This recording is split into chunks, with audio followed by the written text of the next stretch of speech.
something important goes on around you in a deployed environment, it is essentially worthless unless the following three things happen.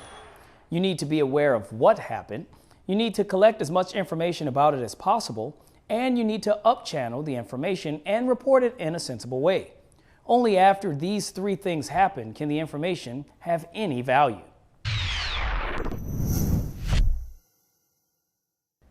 Awareness is a mindset. It's part of our mission. Unfortunately, we as a society are largely out of practice. Let's be honest. We have a smartphone culture engrossed in our devices, not present in the moment, and not paying attention to the world around us. However, in a deployed environment, this just doesn't work. To put it simply, we are getting paid to pay attention to what is going on around us. So, pay attention. We know to call 911 in an emergency as soon as possible to get help. With 911, a dispatcher asks a series of questions so they can get the information they need to respond. But in a deployed location, we don't have that luxury. We have to take down as much information as we can about the situation. This information collection is a skill we all need to develop. It's a way of thinking through something so that you can take note of any detail that might matter. Depending on the situation, there are several methods of reporting those details up the chain of command. If you take note of everything you can during the collection step, you will easily be able to make any report needed. So what should you be looking for? Good question. The commander simply doesn't have time to hear from everyone all the time.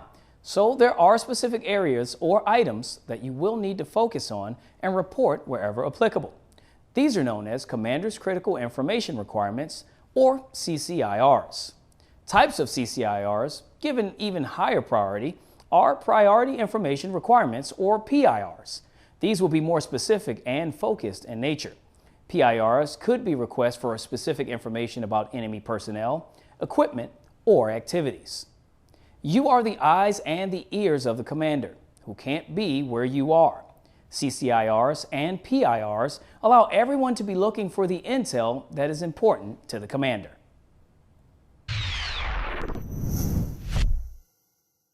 When observing during daylight, scan the area close to you, and then scan out to the maximum range you need to observe. If it's a large area, your eyes will naturally want to jump to things that stick out. Mentally divide the area into pieces so you can methodically scan over every part without missing something. During darkness, you see better after your eyes adjust to the low light. To do this immediately, like when you walk into a dimly lit movie theater, close your eyes for 10 seconds and then open them. You could also use a red light to transition to the darkness. When trying to look at a particular object, another trick for your eyes is to look slightly away from the object you're interested in and either focus just off of the object or around the object instead of looking directly at it. In light or darkness, check for evidence of hostile or suspicious activity by looking and listening for things that don't belong. Movement, outlines, shadows, glare, and contrasting colors are all examples of things to check for. Now let's consider various information that you may need to report. Again, your awareness to these items is a mindset. When describing a hostile or suspicious activity, focus on the acronym SALUTE for reporting information. What is the size of the group? What activity are they engaged in? What is their location? And is there a uniform or any marking that identifies their unit? What time did this happen? And what equipment do they have? You will also want to take note of your current status. For this, you should use the acronym ACE or LACE for reporting information.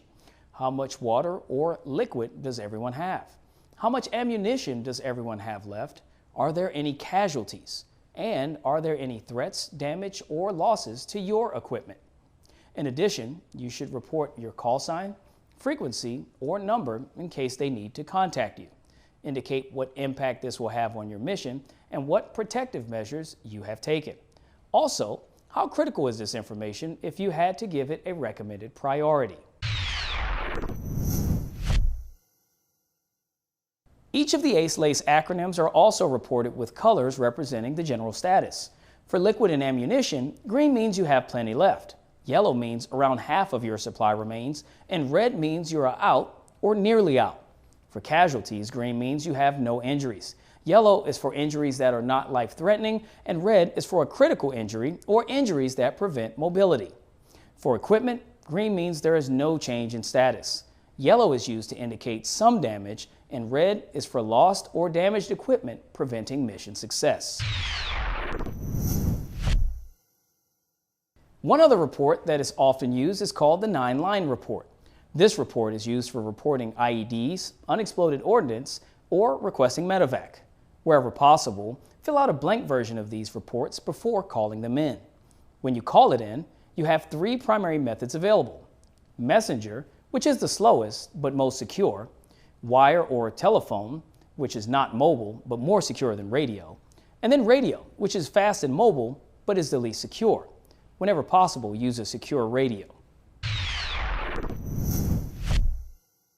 Be aware of security, but if it's critical, get it up channel now, any way you possibly can.